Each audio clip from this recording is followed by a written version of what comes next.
Okay, good morning. Obviously, you guys saw the news with MJ yesterday, so that's confirmed via MRI. He'll get surgery. He's out for this season.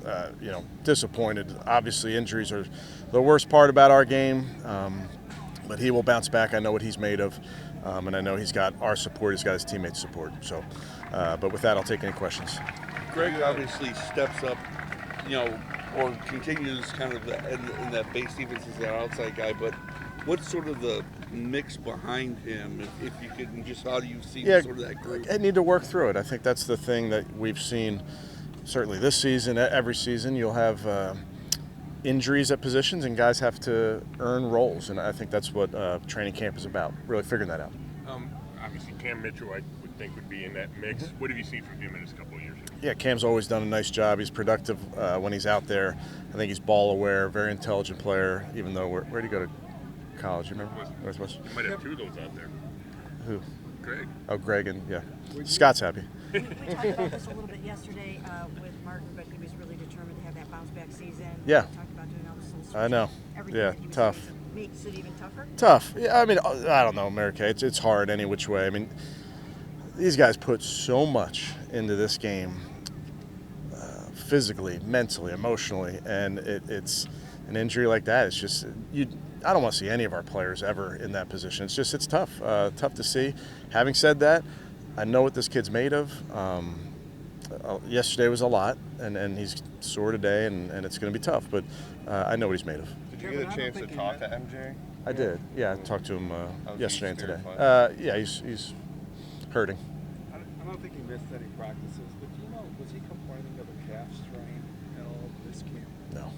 Yeah. You don't know? Or? No. Well, no, but I'm not going to get into all the specifics on that type of stuff. Kevin, with the injured players, whether it's Martin's situation or JOK or what, any of them, how does the team sort of, what are some of the mechanisms, some of the things that the team tries to do to keep them involved, keep them, so they don't feel kind of on an island? Yeah, it's a good question. It is hard, and that's part of this sport. Oftentimes, when you get injured, you have to go get surgery somewhere else, and then you come back, and whether you're rehabbing here or elsewhere, you're in the training room, and it's hard. It depends on where you are in your rehab, whether you can get back and join meetings, and even that can be hard mentally for some guys. Really need that and want that to stay in. Some guys, it hurts that they're not a part of it. So you try to just work with the player circumstantially where they are and what they need. But MJ is a big part of this football team, whether he's out on the field or not. He's a big part of this football team. Kevin, the last periods yesterday with Gabriel and Shador, Yeah. how do you think the rookies handled that situation? Yeah, I thought it was two really good 2-minute situations, Tony. The first one was need a field goal. Second one was need a touchdown. Obviously, the distances were different on both. The time was different on both. But that's really the first time to work those mechanics for our football team, and I thought the guys did a nice job.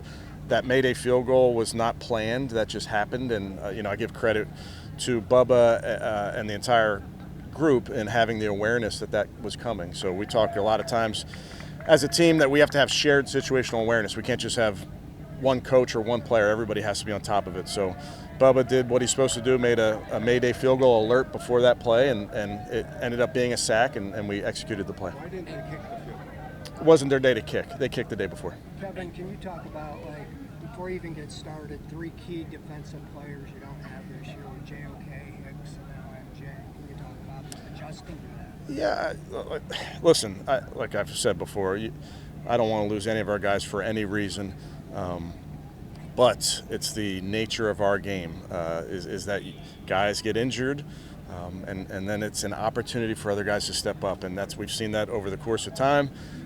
Again, don't like any part of injuries for this team, for any team. We don't like this part of the game, but it's the reality of the game, and we have to have guys that step up. You guys mentioned that Kenny Pickett would be reevaluated towards the end of the week. Is that something that you guys would do maybe on an off day Thursday? Is there any chance he could be back on Friday? I would say, Mary Kay, with Kenny, with any player, you're really getting evaluated every day as you rehab and where you are. So with all of our injured players, with tomorrow being a non-practice day, although we'll work, that'll be a day to look at where everybody is and make a decision when appropriate on all of our players, Kenny included.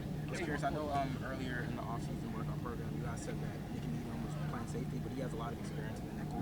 With MJ's injury, is there any thought that maybe you'll try him a little bit more in the slot? Yeah, I think all those things, Daniel, are things that we're going to work through, not just today, but in the near future as well. Hey, Kevin, specifically, what do you like about Dylan Sims?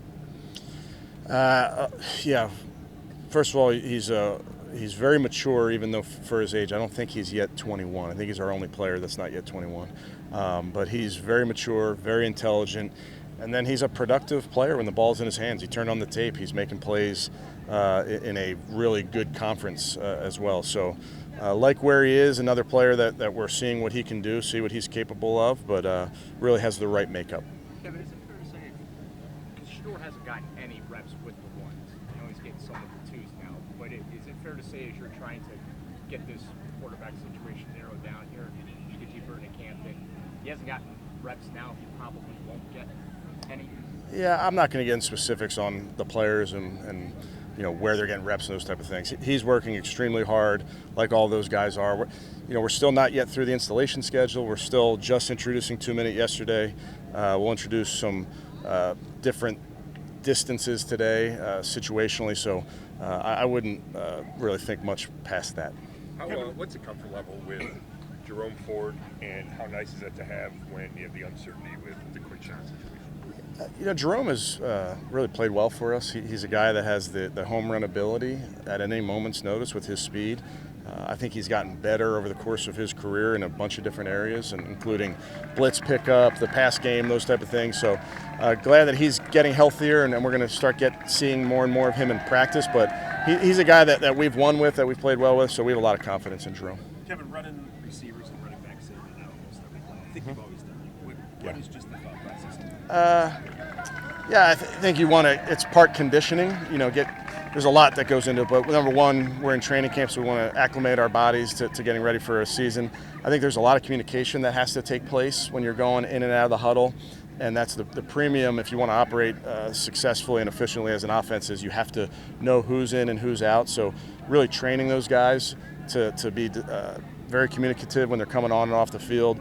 You'll see we'll put the offense and the defense on the sideline as opposed to just putting the offense behind. It's just too easy for them to step in the huddle. So just trying to mimic the game and get their bodies and their minds ready for the season. Do you have an injury update on Miles Hart? I didn't see him on the list. He's excused for personal, but he'll be back soon. I know you've been dealing with it since you got here, but Myles Garrett, it seems like he can just destroy practices.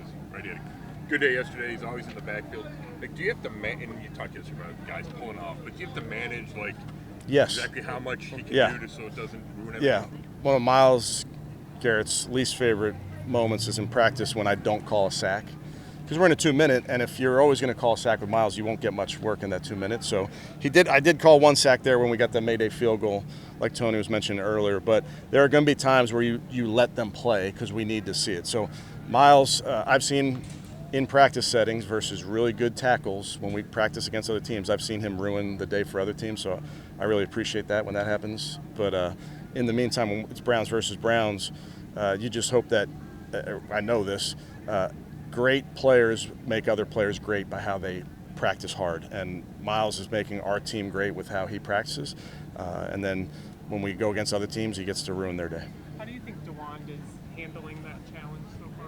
Yeah, it is a challenge, and I think he's doing a nice job. Obviously, DeWand playing left tackle, rehabbing off of an injury, going against Myles every day, that will only make you better. There's going to be ups and downs, but I'd ask you to remember back to some of the teams we've practiced over the years and some really good tackles that we've practiced over the years that it's hard to block Myles, period, and it's hard to block him in a practice setting, game setting, you name it. So when you battle, you have your wins, you have your losses, I think it only makes you better. Have you noticed that DeWand, Kevin, feels more comfortable there this year at left tackle than he did? I think time on task, certainly you get more comfortable, Jeff, and I think that just only grows with each day. When does your block 3 start? Monday. Yeah, players are off Sunday.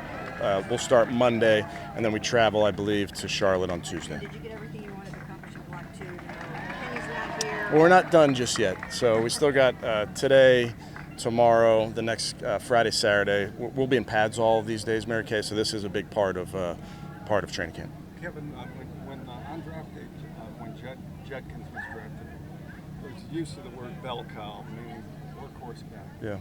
With him not in there, are you back to committee approach at running back?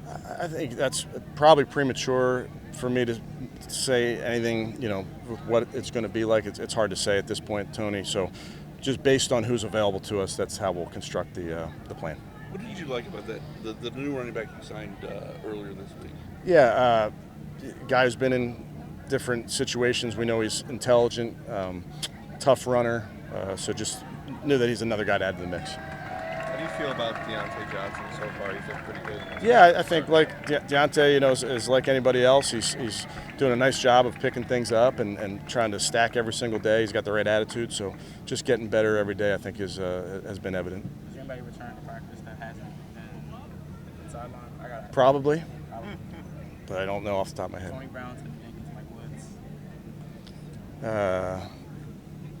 No, they won't be back out there. Yeah, that group. Kevin, for Luke Florio to go from a rookie tryout guy, minicamp tryout guy to this opportunity, what is the skill set that made you guys want this extended? Well, I call him Rambo because he wears that bandana across his head. So and apparently his high school coach called him Rambo too. So I'm on to something. He's the local kid. He's doing a nice job. Putting him in there at different spots. He continues to show up. I appreciate about this rookie class just in general. They're working extremely hard. They're doing what we're asking them to do. And the biggest thing for me is when you're evaluating these guys is putting them in some positions and see how they respond. I think he's responded really well. Good. Okay, thank you guys.